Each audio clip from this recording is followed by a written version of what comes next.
여러분 안녕하세요. 지금부터 수업을 시작하도록 하겠습니다. 자, 우리 7월 달, 8월 달 강의가 시작이 됐습니다. 무더위라든지 장마 뭐 이런 것들로 여러 가지 상황이 좋지는 않은 상황이에요. 7, 8월은 원래 공부하기 제일 힘든 때이기도 합니다. 몸이 제일 힘들 때죠.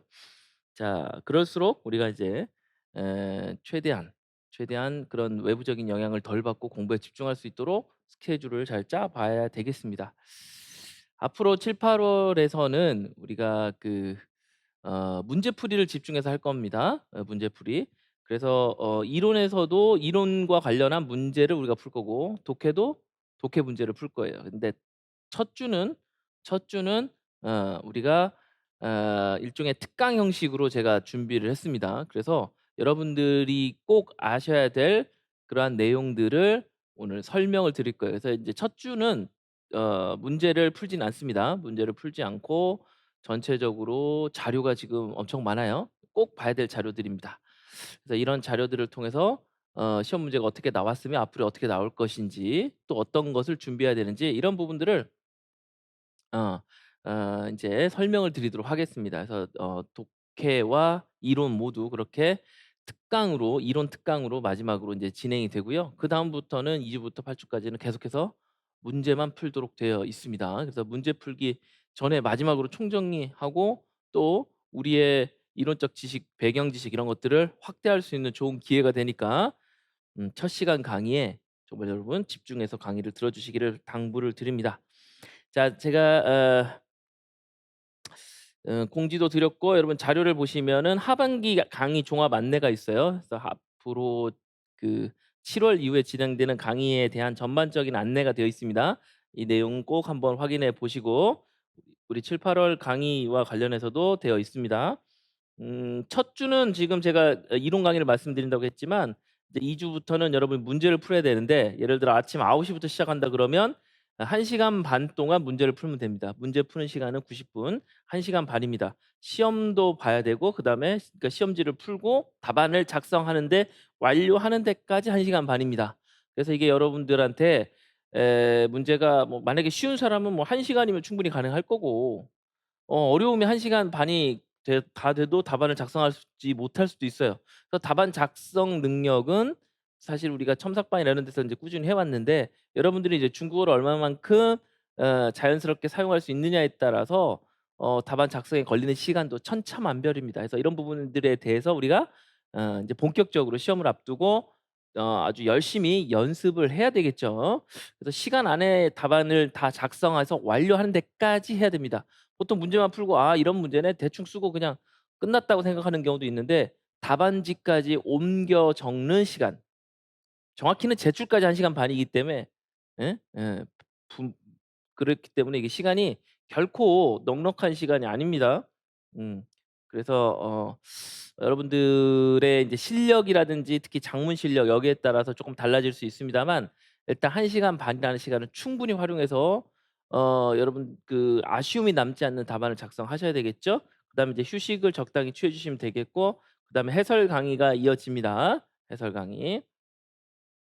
해설 강의가 약 2 교시 정도 인제 그 뒤에 이어집니다. 그래서 이런 식으로 강의가 앞으로 인제 진행이 됩니다. 인제 2 주부터 8 주까지는 고렇게 진행이 되고 기타 우리 학원에서 진행하는 7-8 월 7월 달에 7월 전국 모의고사 뭐 이런 안내나 내용들도 소개가 되어 있고 앞으로 진행될 강의에 대한 안내들도 다 되어 있으므로 여러분들이 요 내용을 잘 봐 주시기를 당부를 드립니다. 특히 7-8 월에서는 제가 인제 진도를 설정을 해 놨는데 뒤에 보시면 진도가 나와 있어요.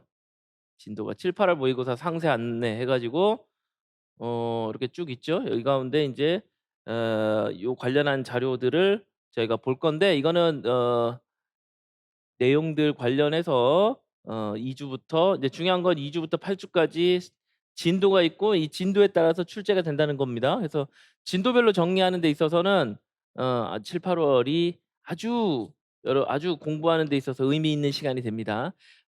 예를 들어 진도가 없어 버리면 어디서부터 어디까지 모를지 나올지 모르기 때문에 내가 공부를 하더라도 내가 공부한 데서 하나도 안 나올 수도 있고 뭐 그렇게 될 수도 있죠. 그런데 공부를 우리가 제대로 꾸준히 하면 '아 이 진도 안에서 내가 공부한 내용이 반드시 시험 문제에 나온다.' 이런 마음을 가지고 공부하시면 훨씬 더 효율성이 오를 수 있습니다. 다만 이건 7-8 월까지고요. 9월 이후부터는 진도라는 게 애초에 존재하지 않습니다. 그래서 무조건 전체 범위가 되기 때문에 그때 내가 그것을 감당하기 위해서는 지금 열심히 준비를 하셔야 되겠고요. 그다음에 인제 또 이론 어학하고 문법에서도 진도들이 다 설정되어 있습니다.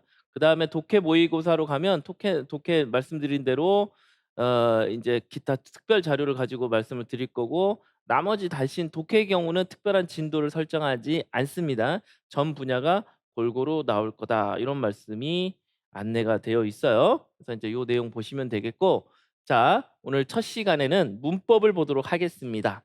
제목이 이래요. "지금까지 몰랐던 중국어의 놀라운 문법 원리." 그래요. 지금까지 몰랐던 중국어의 놀라운 문법 원리. 자 이 가운데서는 사실 제가 이전에 기본 이론이든 심화반이든 해서 제가 요 관련한 내용을 일부 설명을 했거나 언급을 했던 부분들도 많이 있습니다. 그래서 여러분들이 진짜로 모르는 내용도 있을 것이고 저거 선생님 수업 시간에 말씀해 주셨는데 이런 부분도 있을 거예요.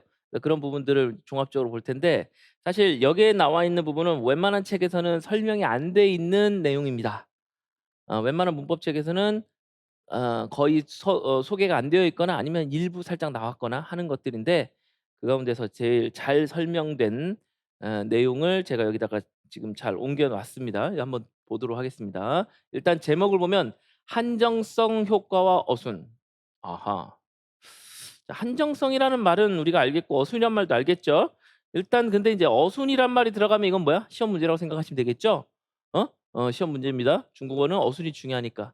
근데 인제 적어도 아까 말씀드린 대로 한정성은 내가 들어봤는데 한정, 비한정 그 얘기 아니야? 맞아요. 그러니까 이거는 이미 기출 문제에 출제가 됐어요. 제가 요 자료를 아주 오래전부터 사용해서 인제 업데이트해서 인제 만든 자료인데 제가 처음에 이 강의를 할 때는 시험 문제 안 나왔어요. 하지만 인제는 시험 문제 나왔어요. 자 시간 순서 원리는 어떠냐? 뭐 이따 보시면 알겠지만 이 부분은 직접적으로 시험 문제에 나오지 않았습니다. 그리고 앞으로 나올 것이냐? 저는 안 나올 것 같아요. 시간 순서 원리라는 말을 직접 써서는. 그러나, 그러나 이거는 우리가 중국어를 이해하는 데 있어서 정말 중요한 원리예요. 그래서 시험 문제 나오든지 안 나오든지 이걸 알면 중국어에 대한 감각을 키울 수 있고 중국어를 우리가 작문하거나 뭐 이런 거 할 때 아니면 해석을 하거나 분석을 할 때 아주 큰 도움이 될 수 있습니다. 따라서 우리한테 뭐 시험 문제 안 나와도 좋아요. 안 나오면 다른 사람 모를 거 아니야. 관심도 없을 거 아니야. 근데 우리는 알고 있으면 중국어의 본질에 접근할 수 있다는 거죠. 어. 자 그래서 시간 순서 원리 이건 무엇인가? 그리고 어순에 어떤 영향을 미치지? 어허. 이렇게 될 수 있습니다. 그래서 시간 순서 원리라는 말은 시험 문제에 나오지 않았지만 결국 어순과 관련한 문제는 매년 나오고 있기 때문에 여기에 관련해서 '시간 순서 원리로 풀 수 있는 문제가 있을까?' 이렇게 질문을 던져 본다면 저는 당연히 "예. 많습니다." 이렇게 대답할 거예요. 다만 이제 시험 문제 지문에 혹은 답안에다가 시간 순서 원리란 말을 써야 되느냐? 그런 문제는 나오지 않았다는 겁니다. 그러니까 대단히 근원적이고 본질적인 얘기예요. 그다음에 선택 제약 있네요. 선택 제약. 이건 무엇인지 뭐 이것도 잠시 후에 보도록 하겠고 문법화 grammarization 이 문법화라는 이 개념에 대해서는 제가 수업 시간에 사실은 맛을 보여 드렸어요. 예. 그렇죠. 그래서 "실사가 허사되는 과정이다." 뭐 이런 말씀 드렸는데 문법화도 시험 문제 나왔느냐라고 따져보면 문법화라는 말은 안 나왔어요. 하지만 관련한 문제가 나왔겠느냐라고 물어본다면 당연히 있습니다.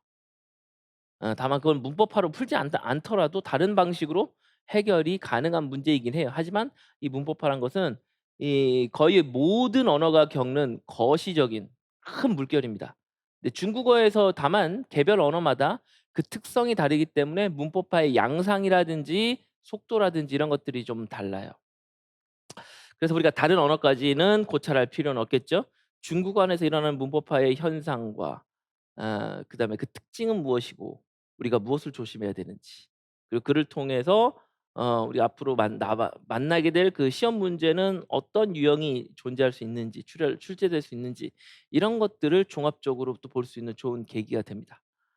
그래서 그냥 이 제목만 놓고 보면 어수는 중요하다는 생각이 팍 들긴 하죠. 하지만 한정성 말고는 그렇게 이게 많이 들어본 말은 없어 보이죠. 하지만 중국어를 설명하는 데서 정말 핵심적인 이론들입니다. 평상시 잘 사람들이 이야기하지 않는 이론이기 때문에 더더욱 이 시간이 귀한 시간이 될 거란 말씀드립니다. 자, 한번 보도록 하겠습니다. 자, 밑줄 제가 일부러 여러분들 이해하기 쉬우라고 밑줄을 쳐 놨어요. 음. 잘 다듬어진 이론의 효용은 짧은 몇 마디로 많은 문제를 분석하고 이해할 수 있어 설명할 수 있다는 데 있다. 자, 제가 좋아하는 말 중에 하나인데 강력한 이론은 되게 단순합니다. 즉 이론이 규칙이 막 복잡해서 그때그때 다른 걸 적용하는 이런 상황은 이런 상황은 문법적으로 봤을 때 그렇게 좋은 문법 규칙이라고 보기 어려워요. 강력함이 부족하다는 얘기입니다. 근데 반대로 매우 강력한 문법 이론은 한 마디 말로 짧은 몇 마디 혹은 한 마디로 많은 부분을 해결할 수 있는 그런 이론, 그런 규칙, 이런 것이야말로 강력하다고 말할 수 있습니다. 그래서 잘 다듬어진 이론의 효용성이라고 말했는데 좋은 이론은 짧게 많은 걸 설명할 수 있어. 자, 그러면 우리는 짧은 이론을 통해서 많은 걸 한번 해결해 보자. 뭐 이런 취지로 지금 이렇게 돼 있는 거 아니겠습니까? 1 번.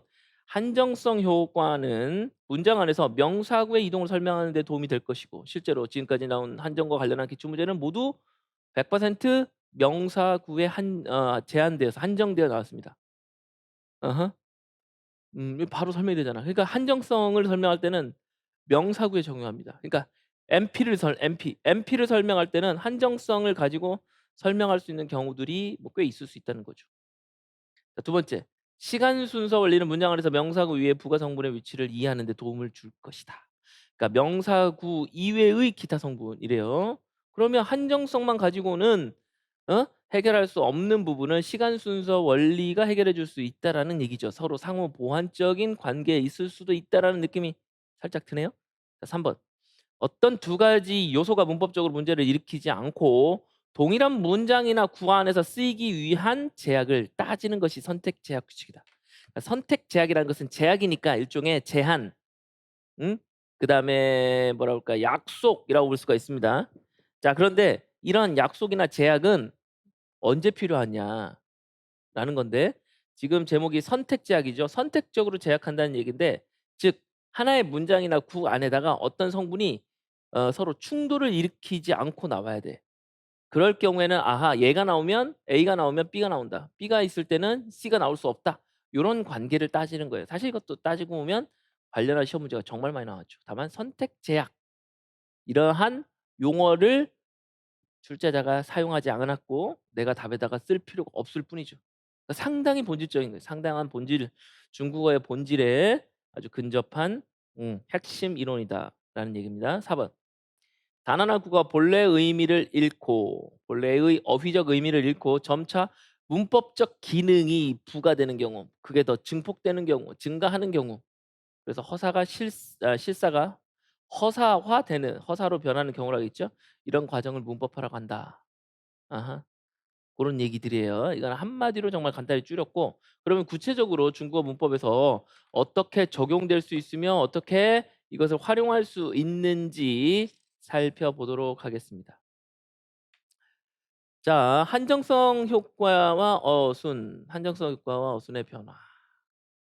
자, 요거는 우리가 우리말로는 기지미지 이렇게 표현했는데 구정보, 신정보, old information, new information 이렇게 되죠. 그래서 신정보, 구정보가 있습니다. 이건 여러분 다 아세요. 그죠?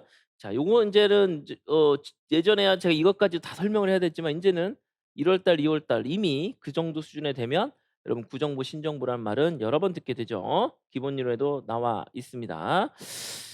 자, 그다음 단락 볼까요? 구정보는 일반적으로 한정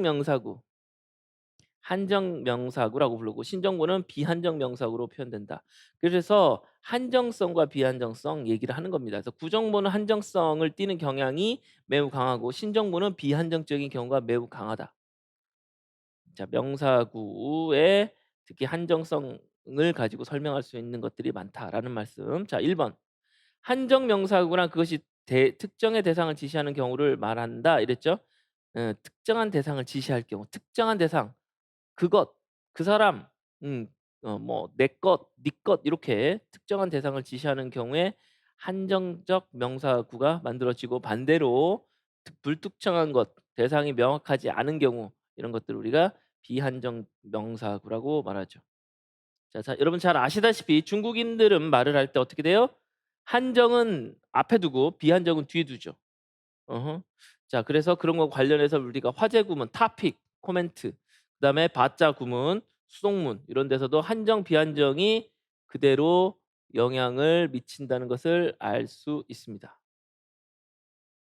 자, 그다음 넘겨서 한정성 효과와 화제 이렇게 돼 있는데 뭐 이 부분도 한번 살펴볼까요? 중국어 문장은 크게 화제와 진술로 분석된다. 1월 달 첫 시간에 말씀드렸습니다. 그래서 예문 1번. 那本书我已经看完了. 아, 동일한 예문 우리 기본 예로 책 실려 있죠? 그 책을 나는 벌써 다 보았다. 그 책은 나는 벌써 다 봤어. 이렇게 해석해도 좋습니다. 房子盖好了. 그 집 말이지? 다 지었지. 이런 얘기죠. 자, 1번은 목적어가 주어 앞으로 화제가 되어서 이동한 예입니다. 맞죠? 왜냐면 기본 어수는 주술 목으로 하면 나번 수는 칸完了 뒤에 나와야 되니까. 2번 목적어가 이동하여 화제가 되었는데 주어가 보이지 않는 예다. 그러니까 房子我们盖好了 하든지 房子公司已经盖好了 이런 식으로 뭐 회사든 뭐 나든 우리 집이든 그 사람이든 뭔가 건물주가 나와야 되는데 건축주 얘기가 나오고 있지 않죠. 주어가 생략될 수도 있다. 사실 이 문장은 우리가 이제 주어라고 표현했지만 정확히 말하면 시사가 생략됐죠. 왜냐하면 방스 까이하울러에서는 이렇게 방스가 앞으로 가잖아요. 그러면 방스가 주어가 되는 거죠. 그래서 주어가 없는 문장은 아닙니다. 여기서 주어라는 것은 변화되기 이전의 문장의 주어입니다. 누군가가 까이하울러 방스 이렇게 됐겠죠. 그 기본 문형으로 볼 때, 그 거기에 비춰 볼 때 주어라는 얘기예요. 오해 없으시기 바랍니다. 3번. 3번은 다 있다고 그랬는데 요거는 이제 예문이 생략됐으니까 넘어가도록 하겠습니다. 자, 어느 경우든 공통점이 있다. 화제로 쓰인 명사구가 한정적이라는 것이다. 그래서 여기 뭐 1 2 이런 경우 있죠. 1 프라임, 2 프라임 같은 경우 모두 비문 표시가 되어 있습니다. 차이는 뭐냐면 一本书我已经看完了,一所房子盖好了. 이렇게 만들면 안 된다라는 이야기입니다. 자, 기타 박스로 나온 것들이 있는데 이 박스로 나온 거는 아직 시험 문제 안 나왔는데 이게 나온다면 정말 어려운 문제가 될 수 있습니다. 정말 어려운 문제. 여기까지 나오기는 아직은 좀 시간이 좀 필요하다고 보지만 모르죠. 출제자가 또 맘먹고 내면 나올 수도 있습니다. 이런 관련한 논문들은 뭐 이전부터 많은 사람들에 의해서 연구돼서 발표된 바 있습니다. 그래서 이제 일단 그 출제자급 되는 뭐 훌륭한 공부를 열심히 한 교수님들은 당연히 다 팔로우업이 되어 있고, 다만 이제 출제를 하느냐는 것은 또 다른 문제예요. 그렇지만 우리가 미래를 대비한다는 차원에서 한번 살펴보도록 하겠습니다. 자, 여기서는 예외 조항이 나와 있는데요. 자, 수량업구의 수식을 받는 명사 혹은 수량 명사구가 언제나 어디서나 반드시 비한정적이어야만 된다는 것은 아니다. 수량 명사구는 어떤 문맥에서 쓰이냐에 따라서 한정성 판단이 달라질 수 있다. 자, 그래서 이번수나 이수어 방즈가 안 된다고 되어 있으나 그 뒤에서는 주어 자리에 나올 수 있다는 것을 보여주고 있습니다. 자, 그래서 그 로마자 1번을 보시면 昨天买了2本书,一本书我已经看完了. 자, 여기서는 一本书我已经看完了가 아무런 문제가 없어요. 왜냐하면 앞에서 어제 내가 책을 2권 샀다고 그랬죠. 자, 그 가운데서 이번수라는 것은 그 가운데서 한 권인 것이지 이 앞에서 언급한 이 두 책과 전혀 다른 책이 아니란 말이죠. 만약에 이게 전혀 다른 책이라면 절대로 이렇게 말할 수 없습니다. 근데 한 문장으로 이거 엮여져 있죠. "나 어제 2권 샀는데 한 권은 다 봤어." 그럼 뭐야? 한 권은 아직 안 읽었어. 뭐 "오늘 앞으로 읽을 거야." 뭐 이런 정도의 의미를 우리가 자연스럽게 유추할 수가 있겠죠. 그러면 이 한 권, 이번书라는 것은 昨天买的2本书中的一本书라는 의미를 우리는 추출해낼 수 있습니다. 그러면 어제 산 책을 2개 샀다는 것은 이 2本书는 처음에 나올 때는 비한정적이지만 이미 한번 말을 했기 때문에 그 책의 일부를 지시할 때는 결국은 한정성을 획득했다고 볼 수밖에 없죠. 따라서 이 경우에는 이번 수가 주어 자리에 등장한다 할지라도 아무런 문제가 되지 않는다라는 얘기예요. 밑에 설명이 언급되어 있습니다. 이수어 방트도 마찬가지예요. 같은 원리이기 때문에 이 부분 여러분 한번 살펴봐 주시기 바랍니다. 그러면서 나왔던 게 한정성 효과 제시문이라고 돼 있는데 쌍운 라일라 이거人了라고 돼 있죠. 他们跑了一只鸡 이랬는데 아주 자주 나오는 예문입니다. 라일라 이거는 라일라 커는 기출문제 나온 것과 동일한 예문입니다. 파울라 이즈지라는 예문은 기본 이론 책에 비슷한 예문이 있어요. 근데 이제 요거는 시험에 직접 나온 것은 아니지만 핵심은 뭐냐면 이런 것들은 주어 자리에 시간이나 장소가 나오고 그다음에 조연동사, 그다음 비한정적인 명사가 나온 겁니다.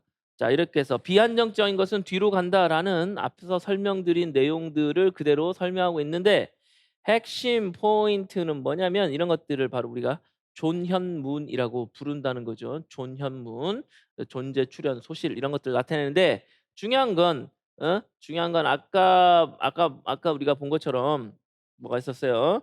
에, 쌍운 라일라 이거런 할 때 결국 누가 라이 했느냐라고 물어보면 이거런이에요. 목적어가 온 것이죠.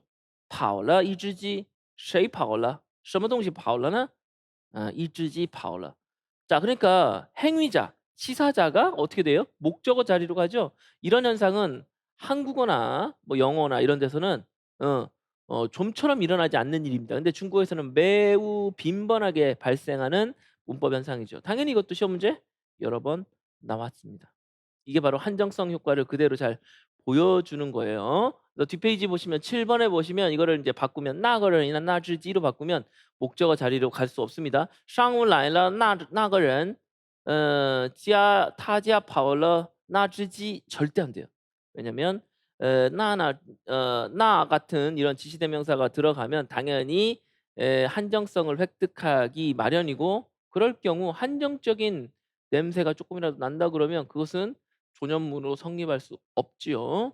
따라서 일반 문형으로 주, 술, 목 그래서 시사, 동작, 수사 요 어순으로 배열해서 나그는 상우 来了 뭐 이렇게 혹은 나즈지 从他家跑了 이런 식으로 바꿔주는 것이 맞겠습니다. 자, 이와 같이 중국어 문법에서는 비한정 명사하고는 동사의 뒤쪽으로 한정은 앞으로 가는 성향이 있다. 8번도 얘기가 돼 있는데 뭐 이것도 한번 살펴보시면 좋습니다. 8번. 그리고 9번. 9번도 뭐 그렇게 어려운 이야기는 아니니까 여러분들이 이해하실 거라고 생각이 듭니다. 자, 그다음에 한정성 효과 받자 구문으로 가보도록 하겠습니다. 중국어 문장은 기본적으로 SVO 어순 유형에 속하지만 이 object 목적어가 동사 앞으로 이동한 SOV도 가능하다. SOV의 형태. 이건 사실 한국어나 일본어가 SOV의 어순을 기본 어순을 가지고 있는 대표적 언어가 되겠죠. 나는 너를 좋아해. 예? 너를이 동사 앞으로 가죠. 자, 그런데 중국어에서도 SOV 어순이 존재합니다.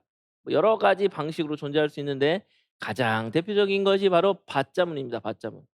받자문은 여러분 다 아니까 굳이 받자문에 대한 설명을 하지 않을게요.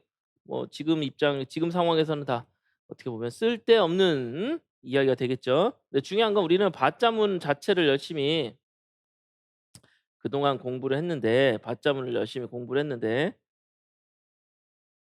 받자문을 열심히 공부를 했죠. 그런데 이 받자문이 음, 음. 근데 이 받자문이 어떤 지금 우리가 말하는 한정성과 어떤 연관성이 있는지 이걸 조금 더 자세히 한번 설명을 드려보면 자, 바가 여기 있죠. 바가 여기 있는데 아까 말씀드린 대로 이거는 SVO 어순이 SOV로 변하는 거라고 했어요. 그러면 받자문의 기본 어순을 보면 당연히 앞에서 본 거랑 유사한 문장이 되죠. 我看完了那本书요 문장이겠죠. 我看完了这本书 요 문장이 있겠죠. 그런데 어순을 변화된 어순을 놓고 보면 SOV로 본 거 보면 당연히 원은 변화가 없죠. 그런데 이제 어떻게 된 거야? 칸이 수 뒤로 갔다고 볼 수도 있고 아니면 슈가 칸 앞으로 갔다고 볼 수도 있습니다. 어차피 결과적으로는 동일해요. 그래서 이 这本 书라는 슈가 바가 나오면서 바와 함께 동사의 앞으로 혹은 주어와 동사 사이로 끼었죠. 그러면 이거는 어떤 의미가 되냐면 자 일반적으로 주어, 동사, 목적어가 되는데 음. 이 목적어는 MP죠. 명사성 성분인데 명사성 성분은 당연히 중국어에서는 동사 앞에 그리고 또 하나는 동사 뒤에 이렇게 오는 것이 일반적입니다. 그런데 이 경우는 어떻게 되냐면 이 뒤에 있어야 될 애가 동사의 앞으로 넘어간 거야. 이거는 엄청나게 큰 변화예요. 엄청난 변화입니다. 엄청난 변화예요. 자 혹은 주어 자리에 있을 애가 뒤로 가도 목적어 자리로 가도 엄청난 변화예요. 근데 이거는 아까 봤죠? 어 그 뭐야 지알리 라일러 커런 할 때 그죠? 이거런러 할 때 이거런이 목적어 자리로 갔죠. 이것도 엄청난 변화입니다. 그런데 제가 드리고 싶은 말은 뭐냐면 이렇게 동사가 이제 기준점이 되는 건데 이 동사를 기준으로 해서 앞에 있어야 될 게 뒤로 갔다는 얘기는 여기서는 이 MP가 어떤 뜻이냐? MP가 바로 비한정적인 성분이라는 것을 의미합니다. 이렇지 않으면 절대로 뒤로 갈 수 없다는 얘기예요. 그러니까 동사구의 비한정성이 결국 뒤로 보냈다는 얘기입니다. 이게 조련문의 기본 전제 조건이죠. 자, 그런데 지금 우리가 보는 바자는 물론 여기 맨 앞으로 가진 않았어요. 앞으로 갈 수도 있어요. 이렇게 맨 앞으로 가면 주제문입니다. 근데 지금은 주제문 하는 것은 아니고 동사랑 주어 사이에 끼었단 말이에요. 그렇다 할지라도 결국 기준점이 되는 동사를 건너서 앞으로 갔다는 얘기는 여기서도 반드시 뭐가 일어나야 돼? 바로 한정성의 변화가 생겨야 돼요. 그래서 아까 주어가 목적어로 간 거, 그러니까 주어가 동사를 넘어서 뒤로 간 것은 비한정성이 필수적이라면 뒤에 있어야 될 게 앞으로 가는 거 있죠? 동사 앞으로 이동하는 것은 한정성이 핵심이 됩니다. 한정성. 그래서 이 한정성 명사구라는 것을 설명하고 있는 거예요. 그래서 받자문에서 한정성 효과를 말하는 것은 결국은 원래 문장의 목적어였던 것이 바와 함께 앞으로 갔다는 얘기죠. 그러면 한정적이어야 돼. 그러니까 이거는 시험 문제에 나왔던 거지만 우리 시험에서 나왔고 우리 책에서 중요하게 다루는 게 받자문의 목적어는 비한정적이다라는 거. 이건 다 알고 있어요, 사실. 이거는 웬만한 사람이 중국어 공부하는 사람 치고 모르는 사람 없죠. 그런데 왜 그래야만 하느냐라는 그 근본적인 원인을 놓고 보면 아까 말씀드린 한정성과 비한정성이 어순에 영향을 미쳤다는 것이 기본 전제이므로 받자를 쓴다는 것은 반드시 한정적인 것을 쓸 수밖에 없다는 겁니다. 뭐 다른 말로는 한정적이지 않으면 받자를 처음부터 쓸 수가 없다는 말이에요. 그러니까 바가 나오면 반드시 뒤에는 한정적인 명사구가 출현해야만 받자의 가장 기본적인 출현 조건, 성립 조건을 만족시킬 수 있다. 이러한 결론에 쉽게 도달할 수 있는 것이죠. 이것이 바로 요 받자문에서 보여주는 한정성 효과라고 말할 수 있습니다.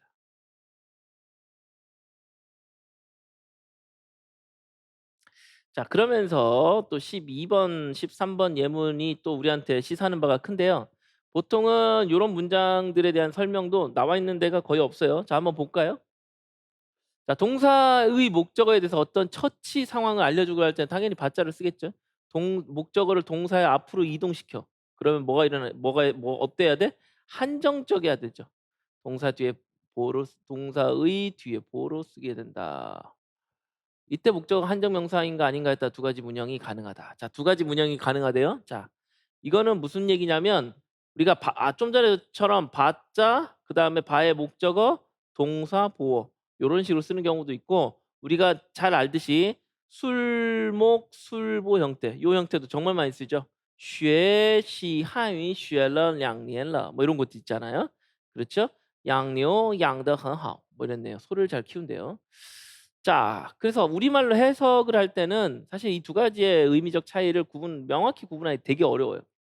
그런데 지금 여기서는 그 구분을 하려고 하기 때문에 보면 타 양녀 양드 헌하오라는 얘기는 그는 소를 잘 키워. 근데 이 소는 한정성이 없어요. 그러니까 걔는 소 잘 키워. 어떤 소? 아니 뭐 그냥 소. 뭐 젖소도 잘 키우고 뭐 황소도 잘 키우고 뭐 소라면 다 잘 키워. 이런 의미가 됩니다. 그런데 타바니오 양드 헌하오라 했을 때는 그 소는 한정성을 가져야 되기 때문에 그 소는 우리가 알고 있는 소야. 예를 들어 누가 작년에 선물을 받았던 소거나 아니면 밖에서 사 왔던 소거나 이렇게 대상이 정해져 있는 소란 말이죠. 그런데 A의 경우는 대상이 정해져 있잖아. "야 걔는 소 원래 잘 키우는 애야. 지금 요즘은 소를 안 키우고 있는데 네가 너네 집에 있는 송아지를 그 사람한테 맡겨 봐. 1년 안에 어? 뭐 1 년은 너무했고 3년 안에 5 배로 늘어날 거야." 그러면 수입이 10 배가 될 수 있어. 자 요렇게 얘기한다면 이 사람은 심지어 지금 소를 키우고 있지 않은 사람인데도 그 사람은 소 키우기 대가야. 지금 몸이 아파서 쉬고 있을 뿐이지 음 '그 사람 잘해.' 이런 의미가 될 수 있어요. 그런데 인제 B는요. 지금 이 사람이 소를 당장 키우고 있어야만 합니다. 그러니까 미묘한 이 한정성 때문에 두 문장의 의미가 미묘하게 달라지죠. 받자를 썼을 때가 그 한정성이 매우 선명하죠. 그래서 두 번째 바를 썼을 때는 특정 시공간, 우리가 알고 있거나 특정한 공간에 딱 지시할 수 있는, 지목할 수 있는 그 소여야 되고, 첫 번째는 그런 게 없어요. 그냥 소라면 다 잘 키워. "난 강아지 좋아해." 이런 이미지도 이런 말도요. 그 강아지가 보통 "나 강아지 좋아한대."라는 얘기는 그냥 그 강아지가 크든 작든 웬만한 강아지는 다 좋아한다는 얘기예요. 근데 "나는 그 강아지를 좋아해." 그랬을 때는 그 강아지만 좋아하고 나는 다른 강아지는 다 싫어할 수도 있습니다. 그러니까 그 한정성이 갖는 의미 때문에 앞뒤 문맥을 봤을 때 그 의미적 차이가 확연히 드러나는 경우가 많죠. 그래서 인제 이런 식으로 그 한정성의 여부에 따라서 이렇게 두 가지 의미를 명확하게 구분할 수 있다. 그래서 한정, 비한정성 이 두 가지를 구분해 볼 수 있다. 자, 화제문은 여러 번 얘기했으니까 따로 말씀드리지는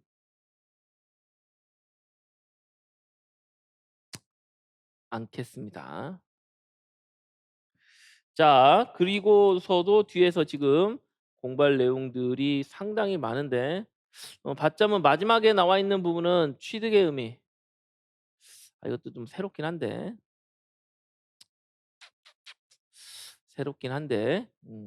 간단하게 한번 볼까요? 그냥 넘어가기에는 또 지금 기회가 아니면 설명할 기회가 없으니까 한번 보도록 하겠습니다. 자, 다음 예문이 있는데 자 14번 A 한번 봅니다. 今天的功课你复习完了吗? 너 오늘 해야 될 수업 다 복습했니? 我复习完了. 다 했대요. 你把 자 여기서는 바가 나왔네. 把今天的功课复习做完了吗? 자, 今天的功课나 어? 把今天的功课나 의미적으로 보면 今天的功课는 동일하죠. 동일합니다. 뭐 니는 니대로 다 나왔고 다 똑같이 나왔어. 근데 받자문을 썼느냐 아니면 주제문을 썼느냐 이 두 가지인데 해석도 우리말로 되어 있습니다만 우리말로는 이 차이를 명확하게 설명하기는 어렵습니다. 답은 똑같아요. 자 14, 15 모두가 오늘 배운 숙제에 대해서 상대방한테 묻고 있다. 하지만 묻는 태도와 상대방이 받아들이는 느낌에는 차이가 있대요. 이건 중국 사람만 느끼는 거예요. 한국 사람은 못 느껴요. 다만 우리가 열심히 이런 문장을 반복적으로 보다 보면 우리도 비슷한 느낌을 받을 수 있습니다. 그러면 아주 고급의 중국어를 구사할 수 있게 되는 거죠. 계속 볼게요. 15번의 받자문은 상대를 추궁하는 느낌이 있다. 추궁한대. 추궁의 느낌. 받자문은 처치의 느낌 있죠. 처치. 처치는 "야 너 끝냈어?" 이런 의미 뉘앙스가 갈 수 있기 때문에 뭐 그런 의미 뉘앙스가 더 들기도 합니다. 다만 이제 여기서는 한정 비한정으로 더 보자는 거야. 그래서 엄마가 밖으로 놀러 나가려고 하는 아이한테 묻는 말로 적당하다. "야" 딱 집어서 "야 너 오늘 숙제 다 했어?" 요런 느낌이야. 그럼 뭐야? 나 안 했는데 아직 안 했는데 엄마 쪼끔만 놀고 올게." "무슨 소리야? 빨리 숙제 다 하고 놀아." 뭐 이런 거 여러분들 많이 만나 봤던 상황이죠. 자, 그런데 14 앞에서 봤던 14는 그 느낌이 훨씬 부드러워요. 받자문이 아니니까. 그냥 "오늘 숙제 너 다 했니?" 이렇게 이런 느낌이야. 그래서 상대방을 일방적으로 추궁하는 것이 아니라 함께 관심을 공유한다라고 했는데 왜냐하면 내가 친구한테 숙제가 뭔지 모르는데 아니면 숙제가 너무 어려운데 "야 너 내가 네 거 좀 봐도 되니?" 이런 말을 하고 싶어. 그럴 때는 받자문을 안 쓰고 어 "너 숙제 다 했어?" 이렇게 부드럽게 물어볼 때 있잖아. 그냥 궁금해서 물어보거나 아니면 관련해서 내가 정보를 얻고 싶을 때. 그럴 때는 첫 번째처럼 말하면 된다는 거죠. 처치의 의미가 들어가지 않았기 때문에 그렇습니다. 기타 그래서 제거가 아니라 취득의 의미를 나타내는 경우에도 받자문보다는 화제구문을 사용하는 것이 자연스럽다고 했는데 이 부분은 여러분들이 한번 읽어 보시기 바랍니다. 시험 문제에 딱히 나올 것 같은 내용은 아니에요. 너무 디테일해요. 하지만 좋은 이론이기 때문에 여러분들이 함께 보신다면 상당히 중국어에 대한 이해를 높일 수 있을 것 같네요. 자, 우리가 인제 한정성에 대해서 무려 5 페이지를 통해서 살펴봤는데 앞으로도 지금 시간 순서 원리니 하는 것들이 한참 남아 있습니다. 전체적으로 14 페이지니까 겨우 3분의 1 남짓 왔습니다. 자, 시간 순서 원리에 대해서 살펴보도록 하겠습니다. The principle of temporal sequence라고 돼 있죠. sequence. 순서죠. 시간적 순서에 의한 원칙. 시간 순서 원리입니다. 자, 시간 순서의 원리 PTS가 나오는데 시간 뭐 이런 설명이 나오는데 이것만 갖고는 무슨 말인지 몰라요. 자, 그러면 전치사구 부호 부사어랑 전치사구 부호를 비교해 보자. 아주 좋은 예가 됩니다. 자, 제가 중국어에서 제일 중요한 게 부호라고 말씀을 드렸고 한국어와 중국어의 가장 큰 차이점은 한국어에는 중국어의 부호가 없기 때문에 모든 것이 다 부사어로 나타난다. 그래서 한국 사람들은 필연적으로 부사어와 부호를 구분하지 못한다. 이런 말씀을 많이 드렸습니다. 엄청 중요한 얘기예요. 많은 문제에서 나왔고 실제로 문제가 나오면 앞으로도 많은 사람들이 엄청나게 틀릴 문제입니다. 헷갈리거든요. 해석만 해 갖고는 안 됩니다. 그럼 이거를 어떻게 구분해 볼 수 있을까? 과연 이게 왜 부사어인지 보어인지, 예? 왜 그래야만 되는지를 우리는 과연 알 수가 있을 것인가? 살펴보자는 것입니다. 자, 이번에 예문을 보도록 하겠습니다. 이번에 설명 이 예문부터 볼게요. 他在厨房里做饭. 他做饭在厨房里. 자, 在 플러스 장소는 자, 在 플러스 장소는 在 플러스 장소는 이렇게 부사어가 될 수도 있고요. 부사어가 될 수도 있고 보어가 될 수도 있습니다. 상황에 따라서. 그렇죠? 3번 보니까 딱 되네. 掉在水里. 됐잖아요. 이렇게 보어가. 2 번은 이제 예문이 이제 성립하지 않았으니까 안 됐는데 어쨌든 뒤에 자리는 갈 수 있어요. 짜이는 앞에 가도 좋아 동사의 앞에 갈 수도 있고 동사의 뒤에 갈 수도 있습니다. 그래서 짜이가 나올 때는 어렵다고 그랬고 항상 조심하라고 그랬죠. 자, 그런데 왜 A의 경우 그러니까 2 번의 경우에서는 부사어만 되고 보어는 왜 안 될까? 그다음에 3 번은 왜 보어만 되고 부사어는 왜 안 될까? 이런 것들을 많은 사람들이 고민해 봤어요. 중국인들이 어려서부터 쓰니까 그냥 설명은 못 해도 감각적으로 압니다. 이거 안 돼. 이건 돼. 한국 사람이 한국어 판단하는 것과 마찬가지예요.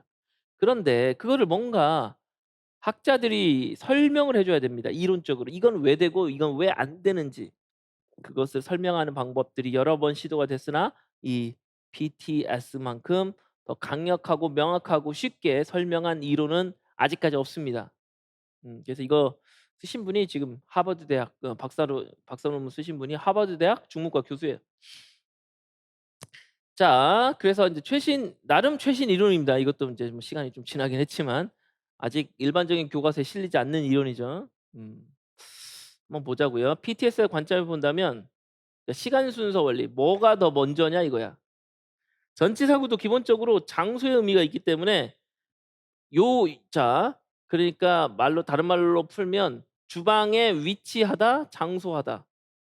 위 지방에 주방에 들어가 있다, 서 있다 뭐 이 정도가 되겠죠. 주방에 있다 랑 밥을 짓다, 밥 짓다. 자, 요게 말 그대로 시간 순서로 보는 거야. 주방에 들어간 게 먼저일까 밥을 짓는 게 먼저일까? 여러분은 어떻게 돼요? 밥을 짓다 보니 그 결과 주방에 갈 수 있나요? 주방에 먼저 가서 밥을 지어야 되나요? 당연히 주방에 먼저 들어가야 내가 주방에 있어야 거기서 밥을 짓겠지. 예? 예, 밥 짓는 건 어차피 주방에 있습니다. 음. 일반적인 상황에서 그걸 뭐 다른 특수한 상황을 생각할 필요가 없어요. 자, 그러니까 A는 되는 겁니다. 그런데 B는요. 반대로 그는 밥을 먼저 하고 있는데 나중에 주방에 있게 되는 경우가 있을까? 그렇게 볼 수 없다는 거예요.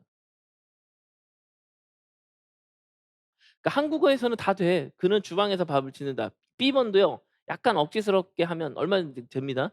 그는 밥을 지으려고 주방에 있다. 뭐 이런 식으로 하면 되잖아. 응? 밥을 지으면서 주방에 있다. 뭐 이렇게 얘기하면 뭐 한국어로 뭐 안 되진 않잖아. 물론 한국어도 "그는 주방에서 밥을 짓고 있어." 이 말이 훨씬 자연스럽긴 합니다만. 그러니까 한국어는 B 정도의 예문을 번역한 걸로는 그렇게 막 "이건 말도 안 되는 문장이야." 이렇게 말하기 어렵다는 거야, 한국어는. 시간 순서 제약이 훨씬 약하니까. 근데 중국어는 명확합니다. 그래서 아니 둘 중에 우선순위 시간의 순서를 구분할 수 있는 경우에는 반드시 먼저 한 일을 앞에다 쓰는 거예요. 너무나 쉽고 간단하죠. 근데 인제 다른 나라도 사실 마찬가지야. 먼저 한 걸 앞에다 쓰면 돼. 근데 특이하게도 이게 뒤집혀도 문제가 안 되거나 뒤집혀서 출현하는 언어도 존재하는 거예요. 근데 중국어는 또 특이하게도 이 순서를 대단히 엄격하게 지키려는 그러한 특성을 가진 언어라는 겁니다. 자 그래서 2 번의 경우 A만 되고 B는 안 돼요. 자 마찬가지로 3 번을 보면요. "그는 물속으로 빠졌다." 이런 말인데 자 보세요. 자 뭔가 이건 낙하하는 장면 떨어진 거, 자빠진 거, 넘어진 게 먼저일까요? 물속에 들어간 게 먼저일까요? 당연히 넘어진 게 먼저죠. 그걸 우리가 "물속에 빠졌다."라고 얘기합니다. 물속에 빠지려고 했다가 균형을 잡고 안 빠질 수도 있어요. 그렇죠? 예. 근데 물속에 빠졌다는 건 뭐냐? 먼저 떨어졌고 넘어지고 자빠진 거야. 그다음에 물속으로 풍덩한 것이죠. 따라서 B는 안 됩니다. 물속에 먼저 들어가서 뭐를 할 수는 없습니다. 안 되죠. 그런데 동작을 바꾸면 예를 들어 물속에서 황금을 찾는다. 그러면 뭐야? 물속에 먼저 들어가야 되지. 예? 물속에서 사금을 채취한다. 그럼 이 장수가 먼저 나올 거 아니야. 너무 쉽죠.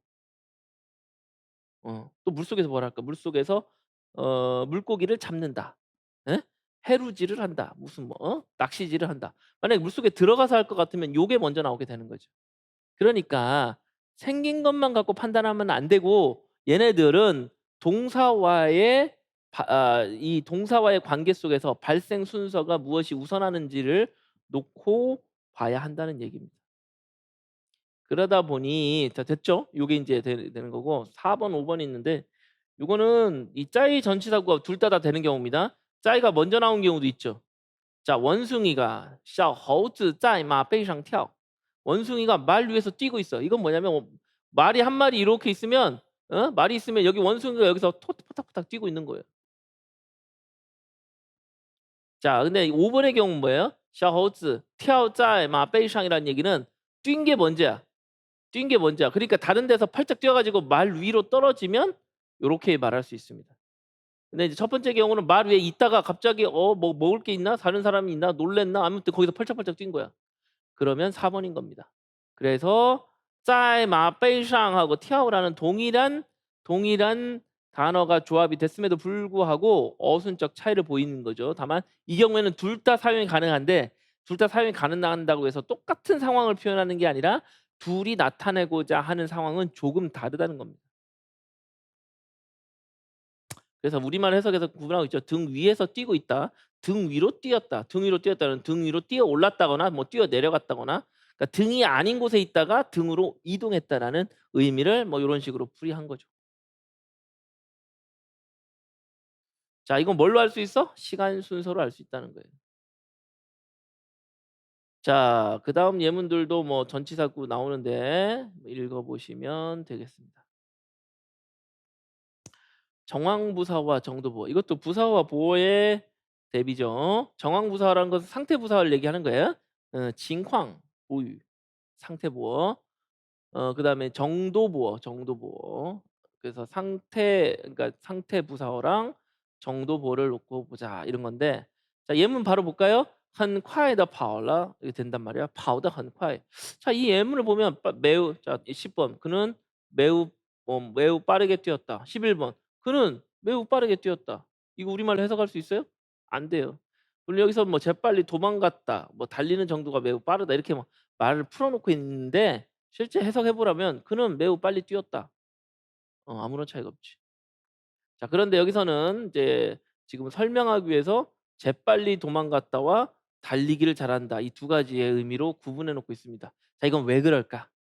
자 10 번의 경우는 很快다. 很快가 먼저 일어났다는 거예요. 파워는 그다음이야. 그러니까 뛰기 이전에 동작이 재빨랐다는 얘기야. 그러니까 갑자기 있다가 집주인이 나타나자 도둑이 재빨리 몸을 움직여서 그다음부터 뛰어갔다. 그러니까 이 재빨리라는 것은 뛰어가는 동작이 아니라 물론 도망가니까 당연히 빨리 뛰어가겠지만 어찌 보면 뛰기까지 걸린 시간이 매우 짧다 이런 의미예요. 그러니까 재빨리 도망갔다. 근데 재빨리 도망갔지만 달리기가 느려서 잡힐 수도 있어요. 이 재빨리는 달리는 동작 혹은 도망가는 동작의 속도랑은 무방한 겁니다. 왜냐하면 파워 이전에 일어났잖아. 그런데 두 번째는요. 먼저 파워했어요. 그리고 나중에 재빨라진 거야. 그러면 요 콰이는 파워랑 연결돼 있죠. 재빠르다는 것은 결국 뭘 나타낼 수밖에 없냐면 뛰는 동작이 매우 빠르다는 의미예요. 그래서 뭐야? 달리기를 잘한다. 이렇게 인제 해석을 이렇게 우리말로 의역해서 이렇게 풀어 주고 있는 겁니다. 이해가 되죠? 그러니까 우리말로 다시 말씀드리지만 우리말로는 10 번, 11 번을 사실 구분하는 해석을 하는 경우는 없습니다. 지금 요 저자가 이렇게 썼지만 이 사람은 맨날 저렇게 두 가지로 구분해서 해석할 것 같아요? 아니에요. 그냥 '그는 재빨리 뛰었다.' 이 말인데 이 재빨리에 나타나는 그는 빨리 뛰었다 할 때 그 빨리가 나타나는 게 동작이 일어나지 전까지의 행동의 속도인지 아니면 동작이 일어나고 즉 달리고 나서의 모습을 지금 형용하는 것인지 나타내는 것인지 그 상태를 표현하는 것인지에 따라서 이렇게 완전히 어순이 달라진다는 거죠. 그래서 이런 문제는 아직 안 나왔지만 매우 어려운 문제가 됩니다. 까다롭죠. 10 번 11 번은 둘 다 성립하잖아. 근데 미묘하게 의미가 달라지죠. 이런 문제가 나온다면 엄청 좋은 문제가 될 겁니다. 자, 他很高兴地玩，玩得很高兴. 사실 이 두 문장 다 쓴단 말이에요. 자, 차이가 뭐가 있을까? 很高兴地玩은 먼저 놀기 전에 기뻤어. 그러니까 기분이 너무 좋아. "야, 오늘 기분 좋네. 나 100점 맞았어. 기분 좋아. 오늘 놀자." 그러면은 기분 좋게 논 거야. 기분 좋은 게 먼저고 그다음에 놀았어요. 뭐 이유가 무슨 승진을 했든 응? 뭐 사랑하는 사람을 만났든 아니면 내가 미워하는 놈이 저기 자빠졌든 뭐든 하여튼 난 지금 기분이 좋아. 그러니까 "오케이. 오늘 공부 안 해. 놀자." 한 까우싱 더 왈이 되는 거죠. 놀기 전부터 기분 좋아요. 근데 왈더 한 까우싱은 뭐야? 논 다음에 기분 까우싱이 생긴 거니까 이거는 논 결과로 즐거워진 겁니다. 너무 우울했는데 에? 너랑 함께 놀이공원을 가서 난 놀이공원 놀 때 너무 기분이 좋아졌어. 고마워. 이런 얘기할 때는 진티에 왈더 한 까우싱, 한 까우싱 이렇게 얘기해야 됩니다. 미묘하게 다르죠. 미묘해요. 이 미묘한 차이를 중국 사람은 바로바로 느낍니다. 외국인은 느낄 수가 없죠. 특히 번역했을 때는 아무런 차이가 나타나잖아요. 영어, 일본어, 독일어 번역해도 다 이 차이를 제대로 번역할 수 없습니다. 이것이 바로 중국어만 가지고 있는 고유한 특성이기 때문에 그래요. 아시겠죠? 그래서 그냥 단순히 그냥 느슨한 그냥 뭐 대충 해석하는 건 누구나 할 수 있습니다. 그러나 이 두 가지의 차이가 무엇이냐 이렇게 물어보면 사실 이걸 대답할 수 있는 사람은 매우 드물죠. 매우 드뭅니다. 중국어 아무리 뭐 열심히 공부해도 이 원리를 모르면 이거 설명하기 대단히 어려워요. 이거 뭐 중국 사람한테 물어봐도 설명 못하는 사람이 훨씬 더 많습니다. 다만 이제 느낌적인 느낌으로는 아는 거고 걔중에 뭐 좀 똑똑한 사람은 임기응변으로 비슷한 대답을 할 수는 있을지 모르지만 이런 부분들은 상당히 어려워요. 그래서 특히 외국인한테 어렵습니다. 그렇기 때문에 요 설명도 잘 봐야 돼요.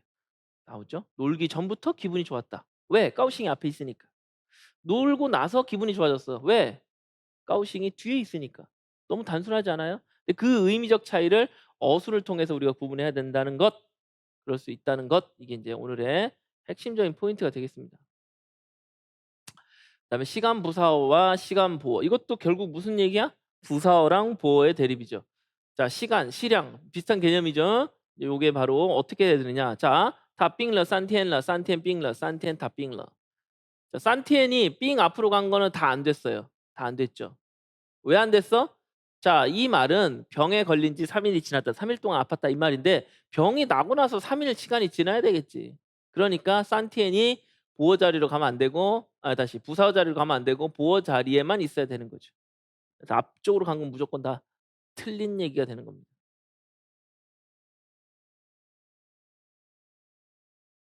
뭐 기타 표현으로 삥러 산티엔러 삥러 요 산티엔러 뭐 여러 가지가 있습니다만 참고로 보시기 바라고. 그다음에 연동 구문의 어순 이것도 상당히 재밌고 중요합니다. 연동문은 연동문이란 것은 동사가 연달아 오는 거죠. 이렇게 뭐 두 개 이상의 동사가 오는 경우를 말합니다. 기본적으로는 이제 두 개짜리가 오죠. 자, 이 두 개가 왔을 때 첫 번째 동작이 발생한 시점과 두 번째 동작이 발생한 시점을 비교해 보자는 거야. 그랬을 때 중국어는 항상 어떻게 한다? 먼저 발생한 게 VP1에 온다.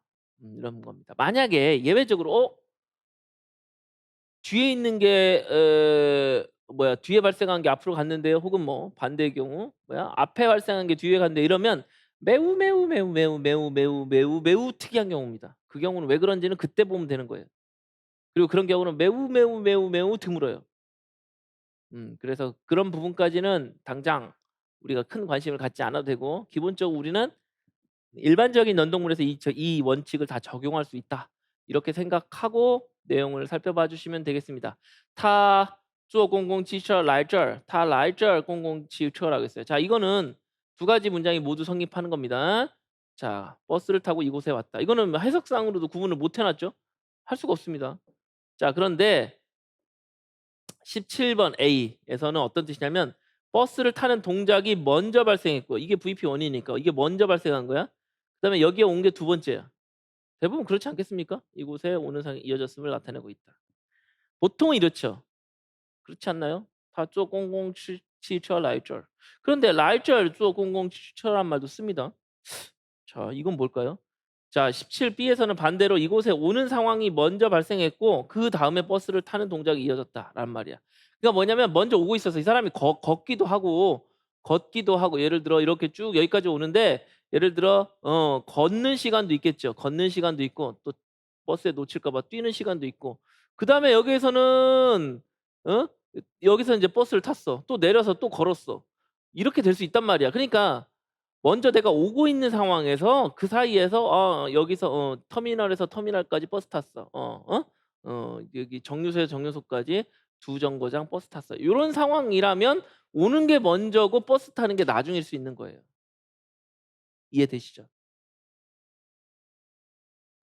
자, 그래서 두 가지의 경우가 존재하는 경우가 이렇게 있을 수 있다. 다만 일반적으로는 동사구는 하나의 경우만 성립하는 경우가 훨씬 더 많습니다. 예를 들어 볼게요. 他上楼睡觉. 자, 이거 뭐야? 위층으로 올라가다 그다음에 잠이 든다. 이런 뜻이죠. 그럼 보세요. 잠을 먼저 자고 있는데 위층 올라가면 그건 몽유병이죠. 잠을 먼저 잔 다음에 위층으로 올라갔을까요? 아니죠. 잠을 먼저 잠이 든 채로 2 층에 어떻게 올라가? 못 올라가지. 다른 사람이 옮겨준 거 아니고서는 못 가는 거죠. 그럼 어떻게 돼요? 2 층으로 올라가서 잠이 들어야 되겠죠. 그러니까 上楼睡觉 밖에 안 된다는 겁니다. 睡觉 上楼. 왜냐면 우리가 중국어를 하다 보면 上楼睡觉도 맞는 것 같고 睡觉 그다음에 睡觉 上楼도 맞는 것 같고 이렇게 헷갈릴 수 있단 말이에요. 그럼 뭘 생각해 보면 돼? 그럼 뭐가 먼저지? 잠을 먼저 잘 수 있나? 아니네. 아, 먼저 올라간 다음에 잠을 자야겠네. 그래. 그럼 我要上楼睡觉了. 이렇게 말하면 된다는 거예요. 절대 틀리지 않아요. 절대. Never. Never. 错不了. 틀릴 수가 없어요. 근데 이제 뒤집혀질 경우에는 그럴 경우에는 아주 예외적인 경우를 제외하고는 무조건 틀리게 되는 거죠. 그러니까 따지고 보면 이 시간 순서 원리는 중국어의 연동문을 비롯해서 중국어의 여러 가지 이제 성분들, 부사어와 보호자리 나올 수 있는 성분들의 위치를 정해 주는 데 있어서 이것만큼 강력한 게 없어요. 그래서 사실 중국인들의 그 언어 체계 속에는 이러한 원리가 어려서부터 연습을 통해서 머릿속에 박혀 있는 겁니다, 이런 문법 원리가. 근데 이렇게 사실 이렇게 분명하고 명확하고 이 놀라운 분석법을 여러분이 다른 책에서 잘 본 적이 없다는 거예요, 아직도. 최신이라서 그래요, 이 이론이. 그래서 제가 그랬죠. 이 시간 순서 원리라는 게 시험 문제에 나올 거냐 안 나올 거냐 이건 전혀 중요하지 않아. 이게 뭐 엄청 뭐 특별한 이론이라서 어떤 특별한 상황에서만 쓰는 게 아니라 중국어 전반에서 이걸 쓸 수 있는 상황은 너무나 많습니다. 그리고 많은 것들을 해결해 주죠. 정말 많은 것들을 해결해 줍니다. 이런 원리야말로 최고의 원리이자 규칙이다. 아시겠죠? 써먹을 때가 정말 많죠? 자, 이렇게 해서 우리가 정리를 해 보았습니다. 시간이 벌써 이렇게 지났어요. 제가 최대한 빨리 하려고 했는데도 벌써 지금 1 시간 정도가 훅 지나 버렸는데 그다음 이제 뭐 지금 다 하기에는 너무 양이 많은 것 같고 2 교시에 이어서 선택제약, 선택제약이 있었고 또 하나가 바로 문법하죠. 이 부분은 2 교시에 다루도록 하겠습니다.